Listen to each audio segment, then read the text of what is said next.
അപ്പൊ ഈ AAS, TAS, 26AS ഇത് മാത്രമാണോ നമ്മൾ നോക്കേണ്ടത്? അതിന്റെ ഡിഫറൻസ് എന്താ? AAS, TAS, 26AS ഡിഫറൻസസ് എന്താ? 26AS TDS ക്രെഡിറ്റ്സും കാര്യങ്ങളൊക്കെയാണ് റിഫ്ലക്ട് ചെയ്യുക. AAS എല്ലാ ട്രാൻസാക്ഷൻസും പല ആളുകളും പല അതോറിറ്റീസും റിപ്പോർട്ട് ചെയ്യുന്നുണ്ട്. നമ്മുടെ പാൻ നമ്പർ നമ്മൾ പല സ്ഥലത്തും കൊടുക്കുന്നുണ്ട്. ആ പല സ്ഥലത്തും കൊടുത്തുള്ള പാൻ നമ്പറിനെ ബേസ് ചെയ്തിട്ട് ബാങ്കുകൾ, ഗവൺമെന്റ് ഇൻസ്റ്റിറ്റ്യൂഷൻസ് ഇവരെല്ലാവരും റിപ്പോർട്ട് ചെയ്യും ട്രാൻസാക്ഷൻസ്. ആ ട്രാൻസാക്ഷൻസ് എല്ലാം നമ്മളുടെ AAS സ്റ്റേറ്റ്മെന്റിലും TAS സ്റ്റേറ്റ്മെന്റിലും വന്ന് അക്യുമുലേറ്റ് ചെയ്യും. ഈ ഇൻഫർമേഷൻ ചിലപ്പോൾ കറക്റ്റ് ആയിരിക്കാം, ചിലപ്പോൾ തെറ്റായിരിക്കാം. അപ്പോൾ നമ്മൾ വെരിഫൈ ചെയ്തിട്ട് നാളെ എന്തെങ്കിലും തെറ്റായുള്ള ഇൻഫർമേഷൻ ഉണ്ടെങ്കിൽ നമ്മൾ AAS പോയിട്ട് നമുക്ക് അതിനുള്ള റിപ്ലൈ കൊടുക്കാനുള്ള സ്ഥലമുണ്ട്. നമുക്ക് ആ കൊടുത്തുള്ള ഇൻകം തെറ്റാണെന്ന് നമുക്ക് ഉറപ്പുണ്ടെങ്കിൽ നമുക്ക് അതിൽ കമന്റ് ആയിട്ട് റിപ്ലൈ കൊടുക്കാനുള്ള ഓപ്ഷൻ ഉണ്ട്.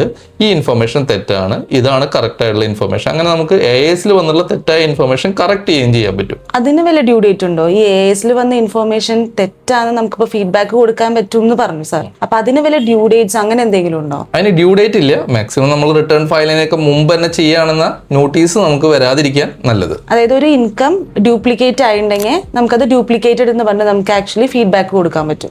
ഫീഡ്ബാക്ക് കൊടുക്കാൻ പറ്റും. ഇത് നമ്മുടെ ഇൻകം അല്ല എന്ന് പറഞ്ഞിട്ട് നമുക്ക് ഫീഡ്ബാക്ക് കൊടുക്കാം.